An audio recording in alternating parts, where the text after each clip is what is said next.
जेव्हा डिलिव्हरी झाल्यानंतर बाळ 4 ते 5 दिवसानंतर डिस्चार्ज होऊन घरी येते, तेव्हा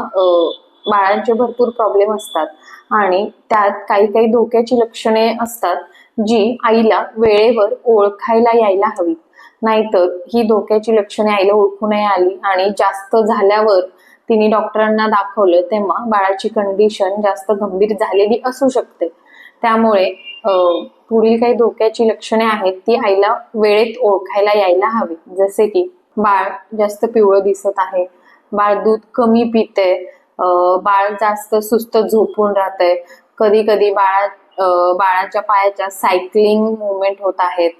बाळाच्या शरीराचं तापमान जर 36.5 सेल्सिअस पेक्षा कमी किंवा 38.5 डिग्री सेल्सिअस पेक्षा जास्त असेल तर डॉक्टरांना दाखवायला हवे. तसेच बाळाला उलट्या होत असतील, बाळ लघवी 24 तासामध्ये 6 पेक्षा कमी वेळा करत असेल,